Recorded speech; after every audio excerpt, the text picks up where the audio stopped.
Hola a todos, bienvenidos al canal. Como les conté en la pestaña comunidad, los invité a hacer una votación para elegir el vídeo que iba a hacer esta semana, el cual iba a ser el tema, y ganó en la votación la reseña de La Náusea. Varios me habían comentado en los videos anteriores de que no he hecho reseñas o no he hablado extensamente de un solo libro. Generalmente lo hago en grupos, y así que quería dedicarle un poco más de tiempo a un libro en particular. La elección fue la de La Náusea, que encuentro que es un libro importantísimo y que marca un hito importante en el pensamiento o en la corriente de pensamiento denominada existencialismo. Jean-Paul Sartre fue un escritor y un filósofo francés que fue galardonado con el premio Nobel en 1964, lo ganó, pero él enfáticamente lo rechazó porque, en su opinión, la literatura no necesita intermediarios para llegar al hombre, para llegar a la persona, para llegar a la sociedad. Y esa relación entre literatura y hombre, y ser humano, y sociedad, debía ser libre. Entonces, él rechaza el premio Nobel enfáticamente. Y esta corriente de pensamiento que él representa, que es el existencialismo, alcanza su punto cúlmine en principios del siglo XX, en lo que se denomina como la etapa entre guerras mundiales. Debido a estos actos bélicos, el hombre en sí empieza a cuestionarse su existencia. ¿Por qué nos matamos? ¿Por qué peleamos? ¿Por qué luchamos? El hombre empieza a sentirse solo, empieza a sentir una angustia de cuál es su destino, de por qué está aquí. Y esa angustia es un proceso que se vive individualmente, no es un proceso colectivo, no es un proceso que se dé en sociedad, sino que es de forma individual. Entonces Sartre, para ejemplificar estos conceptos existencialistas de su pensamiento, idea esta novela que es publicada en 1938, que es la primera novela que publica Sartre. Por lo tanto, es súper importante comenzar a leer a Sartre por este libro, porque me lo encuentro súper asequible a su pensamiento, ya que él lo noveliza su pensamiento. Y para lograr, para que visualizar sus conceptos, para plasmarlos en la novela, piensa en un hombre, se imagina un ser, un personaje, y a este personaje le da todas las características necesarias para que pueda aislarse de la sociedad, para que no esté dentro de un colectivo, ya que si está dentro de un colectivo, dentro de una masa, el hombre se pierde a sí mismo y no puede reflexionar sobre su existencia. Entonces, crea este personaje que es el protagonista de La Náusea, que es Antoine Roquentin. Este personaje es soltero, no tiene una familia, tiene una pequeña renta, por lo tanto es económicamente independiente. Le gusta mucho viajar. Y por lo mismo, como es económicamente independiente, un día decide dejar su trabajo, no trabaja más y se dedica a viajar o a hacer lo que a él le plazca. Entonces Sartre idea este personaje para que se pueda aislar. Roquentin lo que hace es irse a una ciudad imaginaria que crea Sartre, que es la ciudad de Bouville, una ciudad francesa, y allí este hombre se deja estar, hace lo que le venga en gana, que es principalmente salir a caminar, ir a museos y principalmente ir a la biblioteca y escribir de un personaje aristócrata del siglo XVIII, un aristócrata francés, que se llama Rollebon, el marqués de Rollebon. Esta es como su hobby, escribir la biografía de este personaje. En la novela generalmente no aparecen muchos personajes. El que más aparece es uno que es un compañero que usa también la biblioteca de Rollebon, la de Roquentin. A este personaje Sartre lo denominó como el autodidacta, un personaje que lo que hace principalmente es tiene una técnica de estudio bien absurda.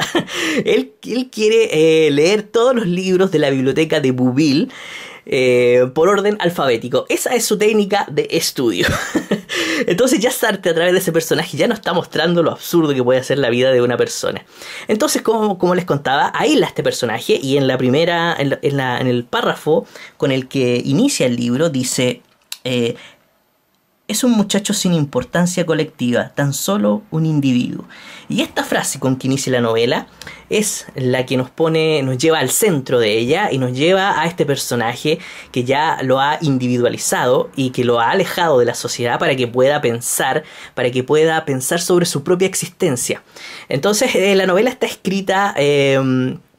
Bueno, se me olvidaba mencionar que hay otro personaje que se llama Annie, que es un amor del pasado de Roquentin, que aparece en la novela más al final, pero que es nombrada constantemente por él mediante algunos flashbacks, recuerdos del pasado. Entonces, como que Annie y el autodidacta son como los personajes un poco más recurrentes. La novela está escrita en un formato de diario de vida, y por eso, gracias a ese formato, uno puede leer todo lo que piensa Roquentin, que lo plasma él en su diario de vida. Entonces, mientras está viviendo esta vida monótona, en donde pasea, escribe, tiene algunas conversaciones con algunas personas, le va pasando algo extraño a Roquentin, que él denomina como la náusea. A veces siente un asco. Desde los primeros inicios de su aislamiento empieza a sentir una especie de asco, un mareo, algo que le provoca una desestabilización, y pasa de improviso, y pasa también cuando él toma o toca ciertos objetos. Entonces él dice así, entonces me dio la náusea, me dejé caer en el asiento, ni siquiera sabía dónde estaba. Veía girar lentamente los colores a mi alrededor. Tenía ganas de vomitar. Y desde entonces la náusea no me ha abandonado. Me posee. Entonces este personaje empieza a sufrir esto que él denomina la náusea. Que es como al aislarse como persona, empieza inconscientemente a reflexionar sobre la existencia. Y eso le empieza a provocar estos mareos, que a medida que va progresando la historia, él va entendiendo por qué se origina esta náusea. Entonces él tiene reflexiones bien interesantes, por ejemplo, sobre el pasado. Aquí hay una que me gusta mucho. Él dice: han envejecido de otra manera, viven en medio de legados, de regalos, y cada uno de sus muebles es un recuerdo.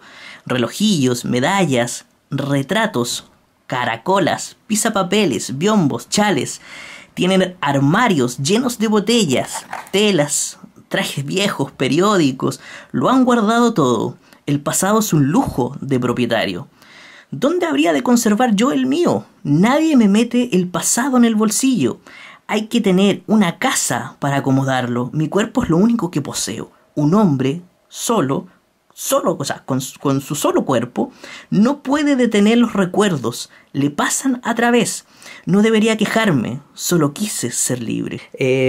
Para él, el pasado es solo, los recuerdos del pasado son solo una excusa para que el hombre sienta que no ha vivido en vano, ¿sí? Entonces, al entender que el pasado no existe y que tampoco hay un futuro y que solo está el presente, él siente un vértigo, una especie de euforia que inmediatamente se desvanece en una angustia de que no hay nada y de que solo existe. Entonces empieza a compararse con las plantas y con los objetos, y dice que las plantas y los objetos son un poco diferentes al ser humano, también existen, pero el ser humano por lo menos tiene la conciencia de su propia existencia. Para Roquentin, la existencia precede a la esencia, es decir, que primero que nada se existe y luego nosotros mismos construimos nuestra esencia, nosotros mismos nos definimos, nosotros mismos creamos nuestros proyectos y nuestros planes. No existe un ser superior que previamente nos concibió en su mente, no hay un Dios superior que nos haya concebido y que haya ideado un plan para nosotros. Ese plan solamente nosotros lo podemos definir y nadie anteriormente nos creó, sino que simplemente afloramos por el mero hecho de existir. Es tan azaroso que así como existimos, también podríamos no existir. No hay un plan. Y eso para Sartre ejemplifica de que el hombre es completamente libre. Ahora hay una frase que me encanta del libro, que está por acá, que también la dejé marcada, que es esta de acá. Aquel momento fue extraordinario. Yo estaba allí, inmóvil y helado, sumido en un éxtasis horrible, pero en el seno mismo de ese éxtasis acababa de aparecer algo nuevo. Yo comprendía la náusea, la poseía. A decir verdad, no me formulaba mis descubrimientos. Pero creo que ahora me sería fácil expresarlos con palabras. Lo esencial es la contingencia. Quiero decir que, por definición, la existencia no es la necesidad.